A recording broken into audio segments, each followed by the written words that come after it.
Hello, everybody, and welcome into today's episode of Around the Slice.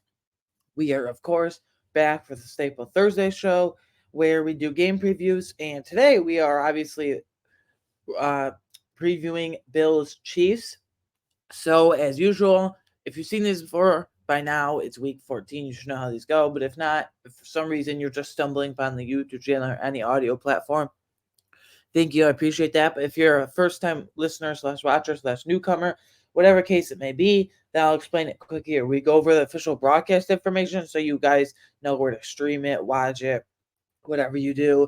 And then we'll go over any injuries, which sometimes we don't have it, but today we actually have positive news rather than negative injuries for a change.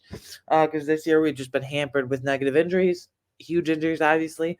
And then we go through all my keys to the game for the Bills' offense and defense, and we do my personal game predictions on player of the game predictions, offense and defense. And then we do 5 game predictions, the fifth one being the winner and score. And then something new I'm implementing, we do NFL topic of the day. I won't spoil it now, or allude to it now, I should say. I will get to that later, obviously, right before we. Oh, and we do an AFC East look at as well. We want to know what the Jets, Patriots, and Dolphins are doing this week/weekend as well. So we always keep an eye on division rivals. So, official broadcast information. This is where you guys can watch it, stream it, however you do, whatever you do that. Uh, Bills Chiefs. Bills at Chiefs in Kansas City, Sunday, December 10th at 4:25 p.m. on CBS. Again, that is Sunday, December 10th at 4:25 p.m. on CBS. Personally, I didn't like the primetime games this year for the Bills. I usually live for primetime games, even as recent as last year and years past.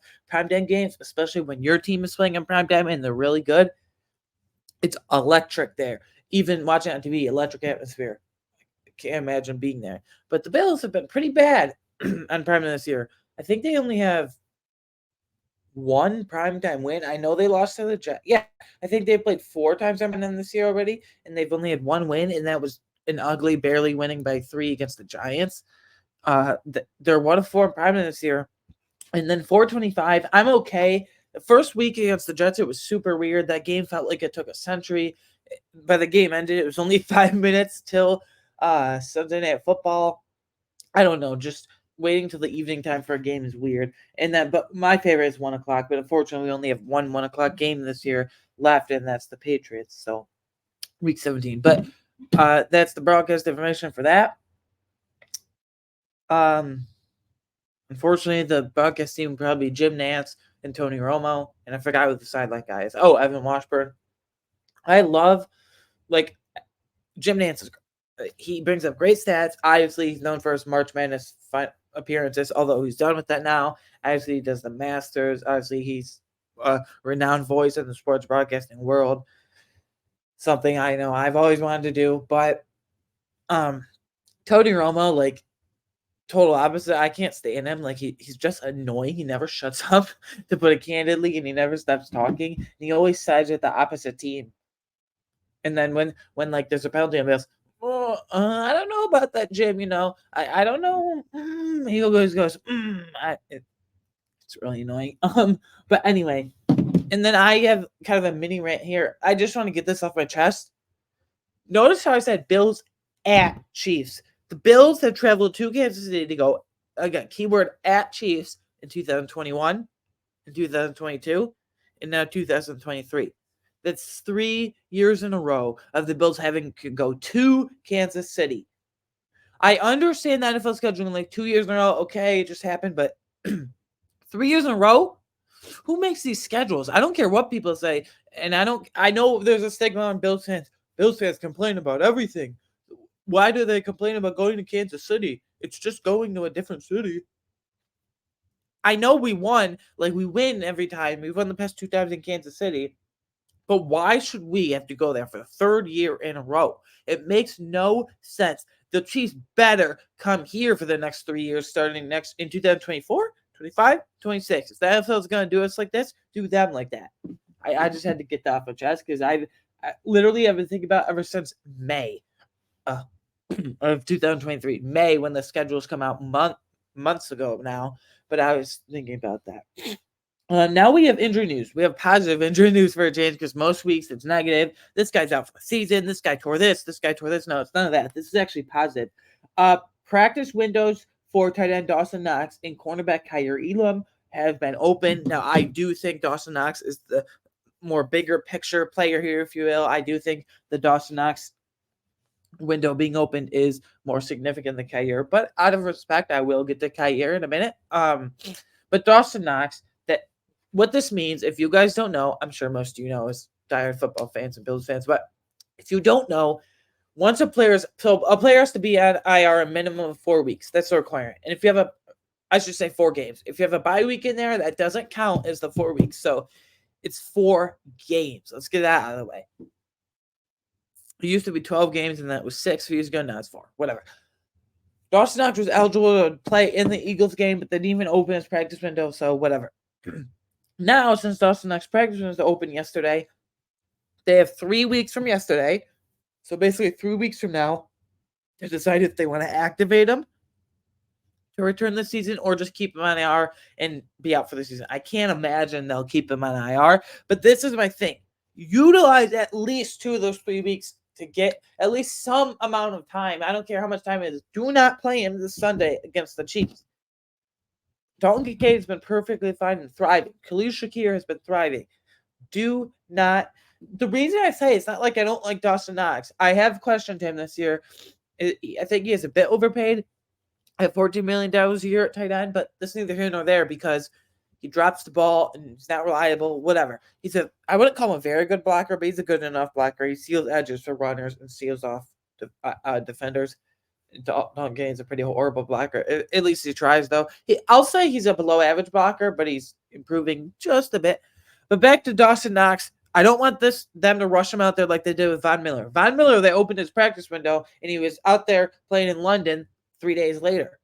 Do the same with Dawson Knox. Give him a week or two, maybe in the full 3 weeks. I definitely give him the full 3 weeks, but who knows? Give him a week or two, and we see how Von Miller's going now. I'm not getting a domestic violence thing. I'm not opening that can of worms, but we are in not a good situation. But with Von, he's been like a net zero this season. He's been totally neutralized. He's been nothing. And I've said this before. Take away snap from key guys like AJ Epinesa. And even Shaq Lawson. Like, Shaq Lawson better than Von Miller right now. Obviously, Von Miller's a Hall of Fame and all that. But I'm saying all this because don't rush Dawson Knox back like you did with Von Miller. And then Kaiir Elam situation, I feel like this is way less. Yeah, I'll say it. This is way less significant because, great, you opened his practice window. But he was even inactive when it was just Christian Benford and Dane Jackson, Saran Niels, the 3 outside corners above him. And now with Rasul Douglas in the mix, that's another guy who's active. Kaiir Elam is not going to be active unless like 1 or 2 of those guys goes down, probably 2. Then forget it. And when he's been there, it's been pretty horrible. I'm not going to call Kaiir Elam a bust, but I blame Brandon Beane in the scouting department for this. Like, you can't draft a zone corner, you can't draft a heavy man corner from Florida, who he played at, what scheme he played in Florida, which was man, and expect him right away to convert to zone. You've given it 2 years, almost 2 years pretty much, and it hasn't worked out, and he's on IR now, but like, I'm pretty sure they're going to utilize the full 3 weeks of his practice window to push back him taking up a roster spot, activating from IR as much as they can. But who knows? But I think Dawson Knox is way more significant. I just hope when Dawson Knox comes back that Khalil Shakir snaps don't go down. I think they inevitably will. Maybe not a whole ton, but they inevitably just forget it. They eventually will. Tripped up a word. They eventually will. Unfortunately, but I really hope they don't go back to 12 personnel, 2 tight end sets. Have Dawson Knox in there in certain packages to block, but have Dalton Kincaid your true starter at tight end, Khalil Shakir your 2 starter at slot for him to continue to shine. Okay, so after that little housekeeping things, we're going to get to my 3 keys for the Bills offense. Again, I would love it in the comments below. And by the way, if you're on the YouTube, come on over. If you're not on YouTube and you're on Apple, Spotify, or whatever audio platform you're on, I do appreciate it. But come on over to YouTube and comment below your thoughts, your keys, whatever's on your mind. Let's have some nice football discussion down in the comments. Obviously, keep it respectful, but let's have those nice football discussion and grow the channel. So, 3 keys to the Bills offense that came to my mind right away if they want to beat the Chiefs. Now this is easier said than done, but take time off the clock and keep Patrick Mahomes on the sideline. I'm sure the Chiefs are thinking the same thing. Keep Josh Allen off the sideline. But from a Bills perspective, keep Patrick Mahomes off the sideline. Because even when he does get in there, his receivers are very unreliable. Kadarius Toney, Marquez Scantling, Sky Moore can't catch. Now, I do like Rashee Rice. Rashee Rice is nice. Ooh, that rhyme. No, but he's a little nice player because they can use him on jet sweeps. They can use him at now he's actually starting, but Marquez Scantling and Kadarius Toney can't catch. And then every time Sky Moore is targeted, it feels like something goes horribly wrong. Mahomes throws an interception. It bounces off Sky Moore's hands in interception, or Sky Moore fumbles it. Every time Sky Moore is targeted, something horribly goes wrong. I don't feel bad at all, though. But point is that they have very unreliable receivers. So Christian Benford, Rasul Douglas, even Dane Jackson, if he somehow gets in there because of injury, I don't anticipate it, but emergency, then I don't think they'll have too much trouble at all. The only one reason I kind of fear the Chiefs, like they can use Isaiah Pacheco and James Cook are kind of the same backs to me. Very similar skill sets. I would say that James Cook is the better receiving, and Isaiah Pacheco is a harder runner. And my thing has always been, always will be, James Cook. Well, hopefully not always will be. Maybe he can fix this. But early in games, especially first half of games, he's twinkle toes a little bit. By that, I mean he like dances around the backfield and doesn't hit the hole with conviction. Once you get the ball, you got to go. Stop trying to make a move on a guy. You can make a move with a guy at midfield. You're elusive. You got to move. Hightail it out of there. You got to go. So anyway, keep Patrick Mahomes on the sideline. And by this, you do use James Cook. You do use Ty Johnson. Latavius Murray's snaps need to go way down, and James Cook's needs to go way up, and Ty Johnson's needs to go a little up as well. For my money, I would, if you were asking me, if I was Joe Brady's shoes right now, say I'm offensive coordinator, right? Just to say, I would say James Cook gets the bulk of the running back snaps, then Ty Johnson, and then Latavius Murray for certain situations a few times a game. Latavius Murray and James Cook snaps and percentage of snaps for every game, especially the last few weeks, are way too close for comfort, way too close for me. So keep them on the sideline. Do not go deep because you don't. Yes, scoring quick is great, but maybe you could take a few deep shots. Setting up the run sets up the deep passing game. But yes, high-flying offense is great, but you don't want to score too quick every single drive, or every other drive, I should say, however many drives it is, because that doesn't keep Patrick Mahomes on the sideline. Like, if you score in a minute or two every drive, that's great, but Patrick Mahomes will do the same thing. So use James Cook. Use short passing weapons like Khalil Shakir and Dalton Kincaid.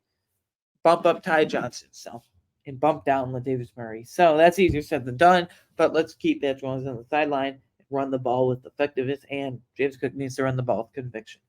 Secondly, key for the Bills offense is that beat the Chiefs. Line Stefon Diggs up all over the field to get him on different defenders. I mean, honestly, they haven't done this much this season, but you could line up Diggs in the slot because on the outside, he will probably be, actually, I know for a fact he'll be going up against Chiefs CB1, cornerback 1, L'Jarius Sneed. Now, he's not their best corner. That belongs to Trent McDuffie in the slot. He'll be working against Dalton Kincaid and Khalil Shakir 99% of the time. But if there is any scenarios where you can line up Stefon Diggs in the slot, do it. Maybe a linebacker comes down to defend if Trent McDuffie has some other receiver or tight end like Khalil Shakir or Dalton Kincaid. I don't anticipate Drew Tranquil playing. Nick Bolton won't play, I guarantee. So it's going to be Jack Conklin. Yeah, exactly. Random guy. Jack Conklin on Stefon Diggs if he goes in the slot sometimes. So utilize that in the slot. Put James Cook in the slot. And you need to get but this is mainly about Stefon Diggs. Put Stefon Diggs all over the field with L'Jarius Sneed. I feel like even though L'Jarius Sneed has played awesome this season, borderline Pro Bowl level, then like if you can't take advantage of that, line them up on the other side against their other corner, who I don't even know the name of, but line up against the slot and force Jack Conklin to come down. There's all these different things. Sometimes I know this sounds simple for me sitting in my basement. I can say this, but sometimes it's very simple. Sometimes offensive coordinators and head coaches overcomplicate things. Sometimes it's just about getting your dudes the ball, getting your dudes open, getting your quote unquote guys, your dudes the ball, like Stefon Diggs, like the Jets at Garrett Wilson. Although I don't know how that's working out, but get your dudes the ball. And by that, I'm Stefon Diggs is our dude, obviously. So we need to get our dude, Stefon Diggs, the ball. I don't know. I feel like it's sometimes important to force Stefon Diggs the ball. I do like, but line him up all over the place if you can't take advantage of the actual matchup between him and L'Jarius Sneed. But that will be kind of split, I feel like. Next, use Dalton Kincaid the entire game, not just the first half. This is just a general statement.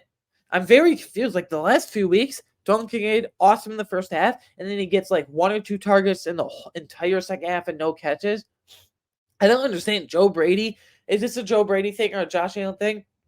I feel like this is if the one nitpick I have with Joe Brady, he's been way better than Ken Dorsey is interim offensive coordinator. I really hope he stays on as permanent offensive coordinator. I love the energy the guy brings. Ken Dorsey was just not energetic enough for him. He was just kind of ho-hum boring, if you will. Kind of like Sean McDermott. But what was I saying? Yeah, Joe Brady, if there's one nitpick, Dalton Kincaid's usage dips dramatically if, like, it doesn't get really any usage in the second half. He's just used for blocking. He's not even that good at it. So use Gabe Davis for blocking. Because I don't give a flying you know what about Gabe Davis. So, like, let him walk the off season, but I don't understand why Dalton Kincaid is not used in the second half. Like he'll have 5 catches for 50 yards, 55 yards, for example, in the first half, and he'll have like 1 catch for 5 yards or no catches at all in the second half. And he keep that pace up. He can have like 80, 90 for the game if they just in like 8 or 9 catches. If they just use him in the second half, so use Dalton Kincaid the entire game, not just the first half. I know that's kind of a general statement, like okay, yeah, but last 2 weeks I've been kind of that's my one nitpick with Joe Brady. So utilize Dalton Kincaid the whole game, not just the first half, please. Now my 3 keys to the Bills defense. First, again, as always, these are never or not right now, even in order of importance or significance. These are just 3 general keys I have. 3 keys to the Bills defense if they want to beat the Chiefs and take advantage. Speaking of take advantage of a slower Travis Kelce. I don't mean slower in terms of athleticism. I don't mean slower in terms of speed. Travis Kelce is still maybe outstanding, but he's still a great blocker. He never really was all that athletic. He was kind of always slow. In terms of pure speed, athleticism, and burner, he was never that as a tight end. Very few tight ends are very athletic. He was never that. But by slower, I just mean like he is aging. He's 34 years old. Now his brother Jason Kelce, center for the Eagles, obviously doesn't take as much there at center, but he's still a stalwart. Now, no doubt both Kelces are Hall of Famer, but Travis Kelce, I don't know about you guys, he looks kind of like slower. He looks kind of, he's really, how should I put this? This is how I should put this. He's really showing his age, if you will, because after every play, he just looks gassed. He looks tired after every play. Granted, he still stays in there, but I feel like his route running isn't as crisp. His body control isn't as crisp. He just looks slower in terms of after every play, he looks gassed. He looks really tired this year. He just looks way slower and more tired than usual this year. I do think him and Jason Kelce, I don't know about Travis Kelce, but I don't know if he'll retire, but I would retire if I were him. Top 3 tight end all time. Well, you got Gronk in the conversation. You got Antonio Gates, Tony Gonzalez, Travis Kelce. You got Shannon Sharp in there. So we'll just say top 5 tight end for the sake of argument of all time. But take advantage of that.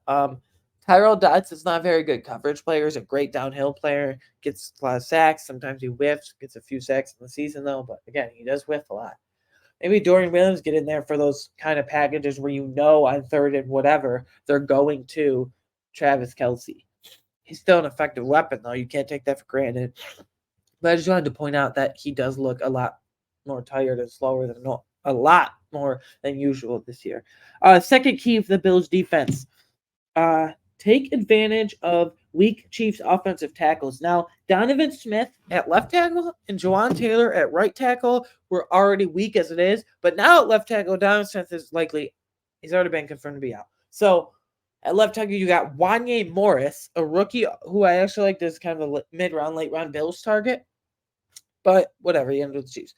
At left tackle, you have Wanya Morris, rookie out of Oklahoma. He's been inactive a few games this year. Key backup, though, most games.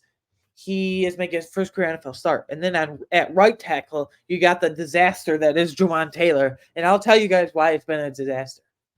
Every play, basically pretty much every play, the refs don't call it, but Jonathan Taylor either commits a false start or lines up illegally. He's way behind the whole on the scrimmage. He's way behind every other offensive lineman. He commits a false start or most times it's both. Commits a false start and commits a false start and lines up illegally basically every snap, and the refs don't call it. The refs seldomly call it. So maybe 1-2 times a game at max, but if they called it every time, every other time he would be called. So take advantage of that. Leonard Floyd lined up on the right side against Jawaan Taylor. You've been unreal this season.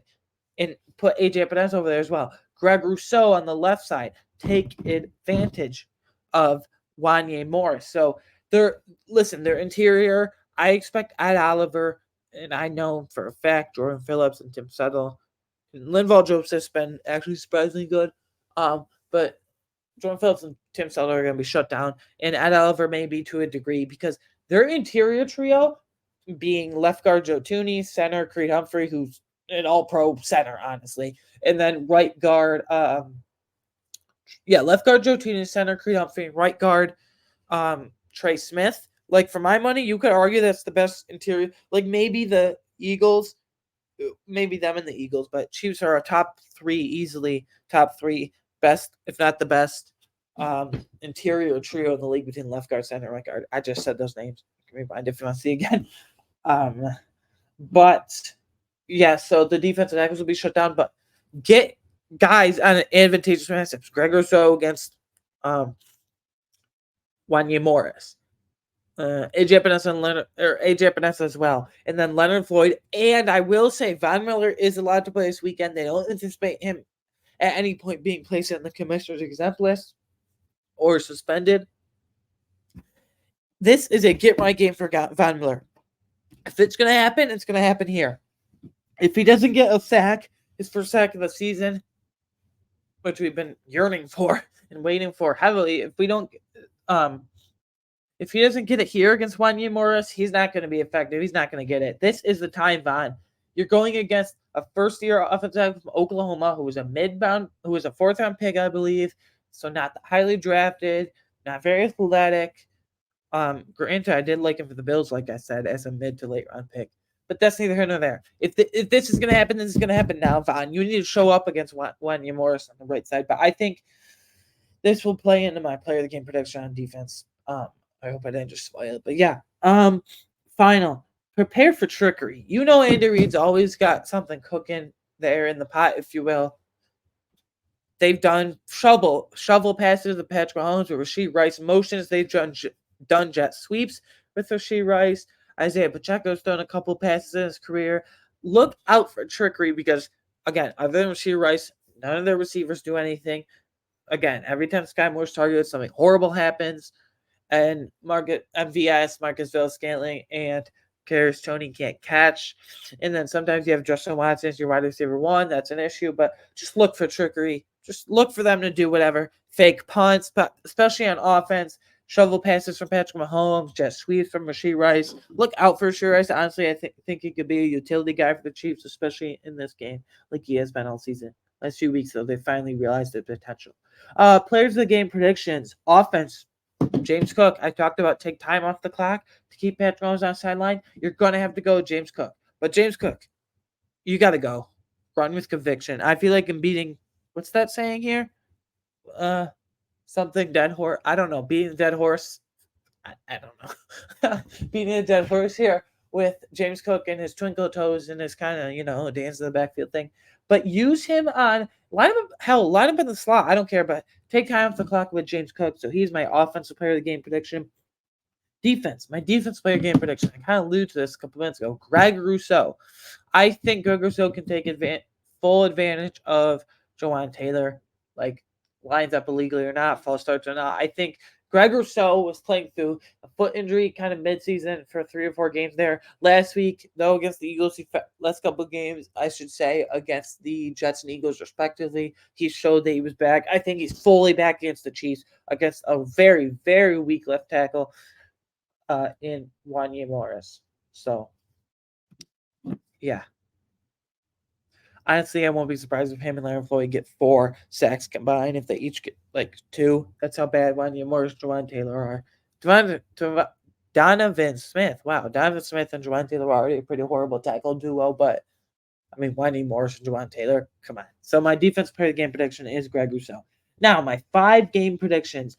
Now, I used to do Prize Picks player props as of a few weeks ago. But I'm switching to Underdog Fantasy player props because they have way more selection and they update more frequently. Prize Picks just doesn't update as much. So I don't actually do this. You can if you want, but I just can account and download the app for reference. I'm taking Isaiah Pacheco. Now I got 2 Chiefs ones and 2 Bills ones. Obviously, I don't want Isaiah Pacheco and the Chiefs to do well against us, but you got to be realistic of our strengths and weaknesses. Isaiah Pacheco over 69.5 rushing yards. Unfortunately, I think this is an easy prop to hit. I'll reiterate again. I'm taking Isaiah Pacheco over 69.5 rushing yards. Unfortunately, I just think the left guard, the interior trio of I'll rattle them off again quick: Joe Tooney, Creed Humphrey, and then Trey Smith at right guard, respectively. Not respectively at right guard. I think that's going to create issues for our defensive tackles, and we already know no defensive tackle outside of Oliver does anything. We don't even know what the hell we don't even know what the hell Poona Ford can do because they won't have him active and give him a jersey. What did Tim Silent Jordan Phillips do? Give Poona Ford all of Tim Sell stamps. I don't give a, I don't care. So anyway, Rashee Rice over 5 receptions. Like I said, they're going to use some trickery with Rashee Rice. Now, Jet Suits won't count as this, but I feel like they're giving some short shovel passes. He's a great electric after the catch receiver. He's literally the only reliable receiver. I explained that whole thing, taking out Travis Kelce. But he's kind of slower, so they need explosiveness, and that's Rashee Rice. Next, third prop, I know I don't have fantasy. Stefon Diggs, and these are live right now. You can bet these right now. Stefon Diggs over 71.5 receiving yards. I don't know if this is necessarily easy, but if they line him up in the slot against like Jack Conklin or Justin Reed at safety, who's plays taking a dip in his second year at Kansas City this year, then I think you could take advantage of that. Fourth prop here, James Cook over 43.5 rushing yards. This is an easy one. Smash the over on this. As they say in the betting market and betting world, smash the over on this. James Cook over 43.5 rushing yards. Like I said, they got to take time off the clock. Got to take time off the clock to keep Patrick Mahomes off the field. I think this is a great strategy to do it with James Cook. I've already explained my nitpicks with him. I'm not going to say it again. I've already beaten the drum on that too many times. Beaten the dead horse, if you will. So, yeah, but this is easy. They have Chris Jones, but who else do they have defensive tackle? Derek Nottie, Felix Anudike-Uzomah can line up there, who barely plays. Who's a rookie anyway. George Karlaftis is a pretty good run stopper, but he's more of a pass rusher anyway. Underrated, though. But James Cook, this is easy. And then finally, obviously, fifth prediction, score and winner, or winner and score in that order. Bills win the game 28-27. 1-point victory. This is a must win. If you win out, let's say you go, how many games did they play? They're 6-6, 5 more games. Let's say you go 5-0. Okay, great. If you finish 11-6, you're probably in. Great. But if you lose even one more and finish 10-7, you're going to need some help. You're going to need some certain things to fall in place, some certain teams to lose, some certain teams to win and beat those teams. So you don't want to be in that scenario. I thought we were done with thinking about and done with those days. So Bills won 28-27. I'm going to recap these 4 props plus the score and winner because I feel like I don't recap as much if you're kind of just floating around the episode, which I do encourage. You don't skip ahead or skip or go all around. You just watch / listen to the whole episode. But for some reason, you just tuned in now. These are my 5 predictions for them being underdog fantasy player prop. I have Isaiah Pacheco over 69.5 rushing yards. I have Rashee Rice over 5 receptions. I have Stefon Diggs over 71.5 receiving yards. I have James Cook over 43.5 rushing yards. And lastly, I have the Bills winning the game and beating the Kansas City Chiefs 28-27. AFC East, look ahead. We always want to be aware of what the rest of the AFC East is doing, right? Not that like the only threat is Miami because they're probably going to win that division. Not probably, they will win that division. Let's be honest. But AFC East, look ahead tonight. It is Thursday, so tonight Thursday Night Football. No, wait, that's the Patriots. Sorry. Jets versus Texans. This is going to be a blowout. Texans are going to steamroll the Jets. I feel like. Actually, my NFL top of the day has to do with the Jets. I'll get to that after this in a minute here. But yeah, Jets versus Texans. Texans are going to blow out CJ Stroud, but I feel so bad. Tank Dell was electric. 700 yards as a rookie, just in 12 games, but it broke his fibula. Placed on IR, out for the year. Dolphins versus Titans on Monday Night Football. Dolphins destroy bad teams. They're 0-3 this year versus teams with records above 500, being the Bills, Chiefs, and Eagles. Now I remember that Bills, Chiefs, and Eagles. Teams with winning records they can't beat, but they destroy by 20 plus Dolphin bad teams. So Dolphins, Titans, and Monday Night Football. That's gonna be a massacre.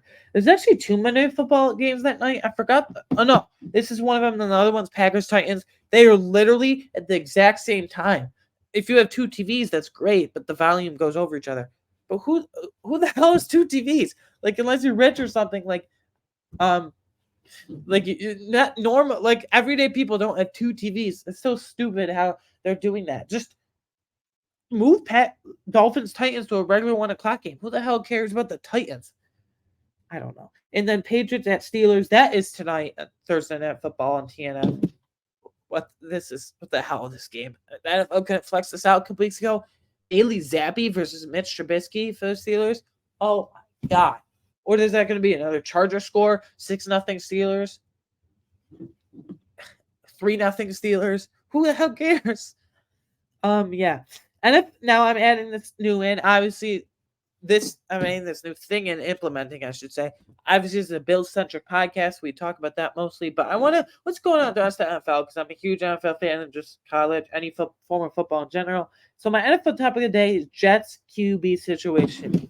Boy, do I have a lot to unload here and a lot to say here. So first, the Jets start the season, as we all know, 4 snaps in. He only attempted 1 pass to Aaron Rodgers. Boom, tears his Achilles. He's done. Okay? And then they go to Zach Wilson for like the next 10 games.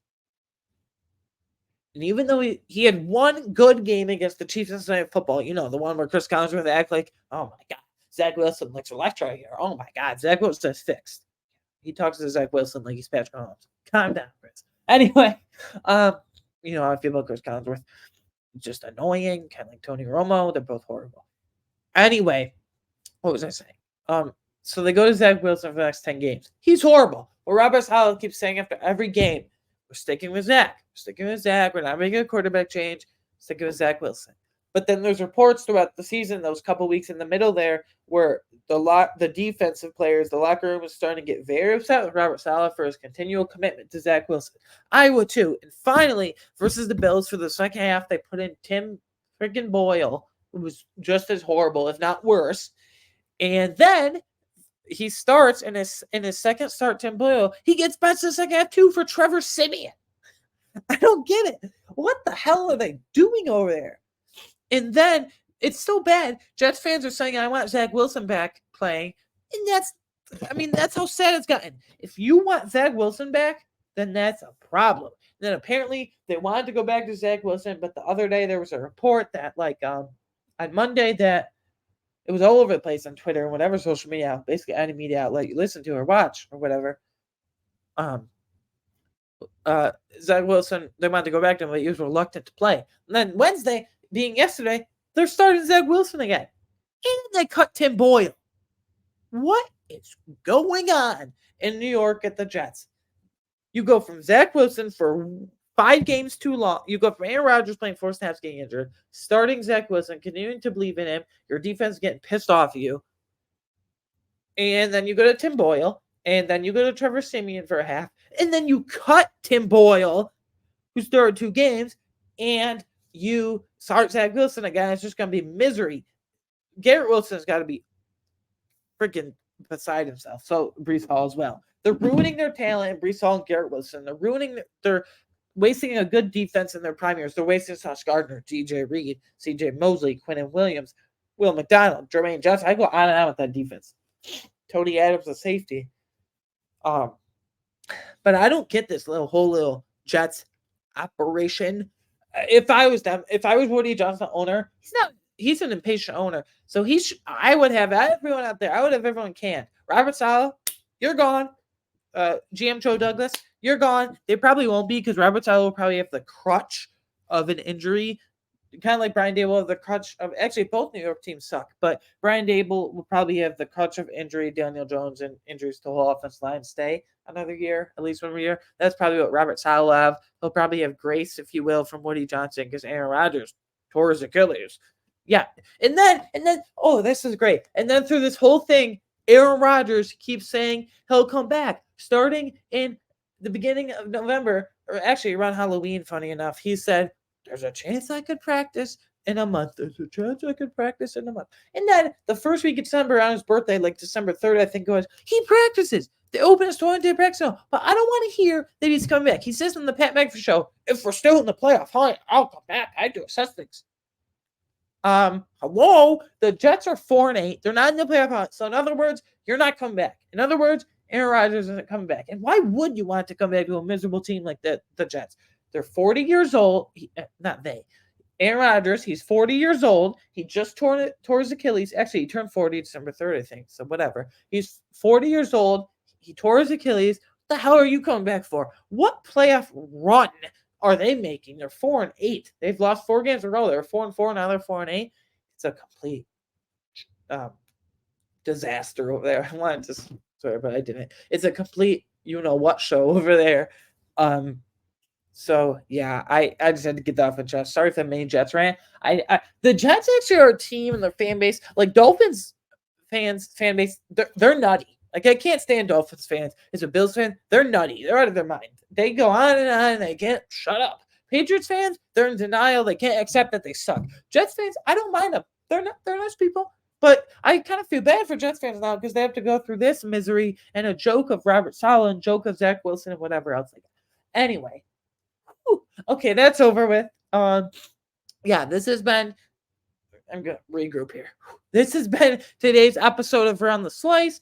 Thank you for watching / listening. Speaking of that, you can watch / listen to this podcast on YouTube, Apple, Spotify, or wherever you get your favorite podcasts. A couple plugs here. If you want to find me on Twitter, you can follow me personally at A1Garner13. You can follow the show as well on Twitter at Around Slice. And lastly, you can support the show on Patreon. That's based, if you don't know what that is, you guys are considered patrons. I'm considered the creator. For just $3 a month, you get extra exclusive content like off-season stuff and weekly power rankings for every week 1 through 32. Anyways, that's just $3 a month. You can go to patreon.com/aroundtheslice. Yeah, so this is a pretty energetic episode, but this is a must-win for the Bills Sunday, and Bills beat the Chiefs 28-27. I work on Monday. Obviously, the whole internship thing, I explained that a few weeks ago, so I will be back on, what is it, Tuesday the 9th? Okay. Tuesday, December 12th. I'll be back for the recap 2 days after. It gives us to collect our thoughts, and they're not available Monday, but it gives you guys time to comment on this and submit questions and whatever. Anyways, guys, I will be back then. See you guys. Thank you for tuning in today. I appreciate it. Bye.